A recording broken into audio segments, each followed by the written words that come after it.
Someone who's ridden at Belmont Park for 30 years, starting in 1980 till June of 2010, Richard Migliore, now a racing analyst, racing office employee here at the New York Racing Association, and also on HRTV. You've seen him quite often doing analysis from here in New York. Probably no one knows this track as well as you, maybe there's a few people, but what is so different about Belmont Park with its mile-and-a-half circumference versus a mile track? What's the challenge for most jockeys? Well, most jockeys don't get to ride at a mile-and-a-half track on a regular basis unless they're based in New York.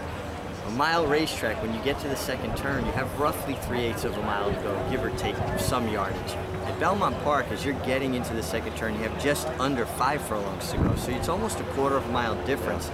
And even though the poles are clearly marked, I think you're so conditioned to start getting into the race, start going forward when you get into that second turn, and that works at a mile track. At Belmont Park, it's almost like being on the backstretch at some of the smaller tracks.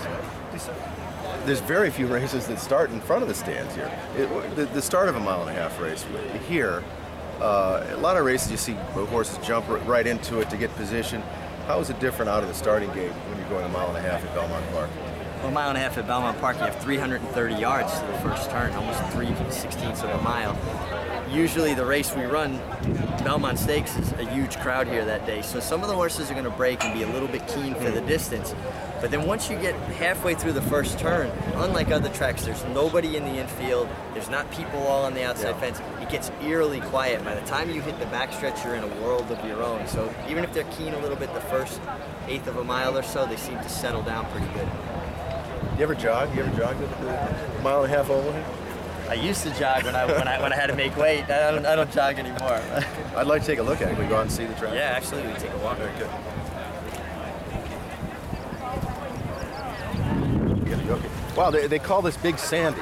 Why is that? Is it because my ankles are, I'm ankle deep in it, or what? Yeah, I think Big Sandy is self-explanatory when you walk on this track, and certainly now it's a bit cut up from horses training, but it gives you a pretty good idea. This is a far different surface than a lot of horses are used to. A lot of handicappers feel like Belmont is a track where it's hard to come from behind, hard for a come from behind horse in the stretch, that you have to really kind of win the race on the turn. Is that a fair sort of assumption? You know, I don't know that that's a fair assumption. I think pace makes the race. If they go very fast, you will see a horse be able to close, or at least finish faster than the horses that have used themselves up into a faster pace. I think the reason why it seems like they don't change positions a lot in the last quarter of a mile in the Belmont is that everybody's tired at that point. You know, so whatever position they've kind of had at that point, they've established if they're dominant or not.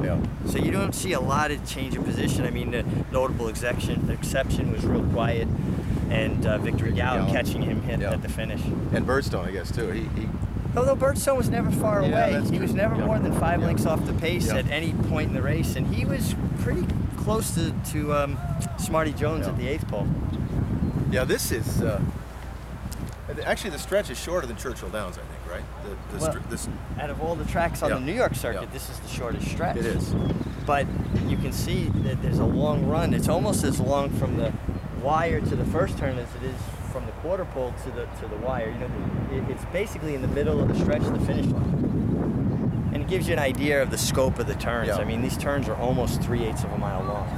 Yeah, I would think for a young rider going into the turn, you're thinking, when do I get out of this turn? I mean, it just seems like it's turning and turning and turning for a long time. Yeah, it's a long, gradual turn, and that's the key. Again, I think if there's any one mistake that you've seen guys that have made in the Belmont Stakes, first of all, it's a distance they don't ride at very often.